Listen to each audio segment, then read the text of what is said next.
እነማስረሻ ሰጤ ከወራት በኋላ ወደ ዘብጥያ ሊወረወሩ እንደሚችሉ ያመላከተ መረጃ ወጣ። ለመንግስት እጅ የሰጡ የታጣቂ ቡድን አመራርና አባላት መታደን ጀመሩ። ማስረሻ ሰጤ ከወደ ኦሮሚያ አስደንጋጭ ዜና ሰምተዋል። እነማስረሻ ሰጤ እጅ ሲሰጡ የመንግስት የጸጥታ ኃይሎች ትጥቅ የፈቱ የታጣቂ ቡድን ኃይሉን አመራርና አባላት እያደኑ ወደ ዘብጥያ ማስገባት መጀመራቸው ከሌላ አቅጣጫ ተሰምቷል።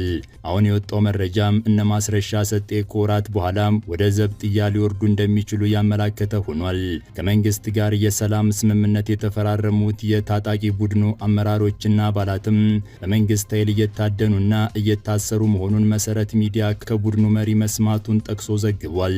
ይህ ዜና የወጣው ማስረሻ ሰጤ ለመንግስት እጅ መስጠቱ በመንግስት አጠራርም ዘላቂ የሰላም ስምምነት ፊርማ ተፈረም የሚለው ዜና በተሰማ በሰዓታት ልዩነት ውስጥ ነው። እኔን ያየ ይማር ሲል ትጥቁን ፈቶ ከመንግስት ጋር የስምምነት ፊርማ ካኖረ በኋላ ወደ ዘብጥያ መወርወር መጀመሩን ያሳወቀው ደግሞ ከኦነጉ ጃልመሮ ጦር ተገንጥሎ ከመንግስት ጋር ሰላም መውረዱን ያሳወቀው የጃልሰኞ ኦነግ የትጥቅ ቡድን ነው።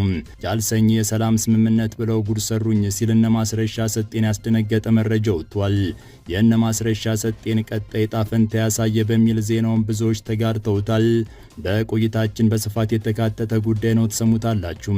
በሌላ ዜና የኢትዮጵያ ብር በከፍተኛ መጠን መዳከሙን ተከትሎ የሰዎችን ኑሮ ማናጋቱን ሸገር ራዲዮ ይፋ አድርጓል።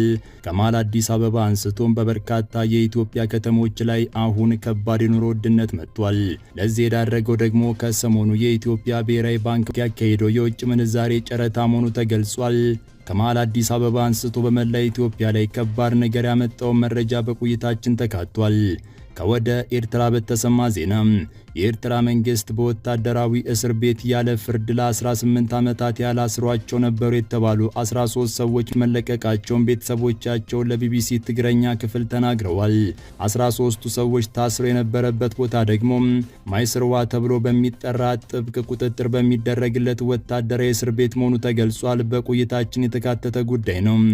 ይህ በእንዲህ ሳለ በኢትዮጵያ ለተከሰተው ማርበርግ ቫይረስ ከአሜሪካ የተላከ የሙከራ ክትባት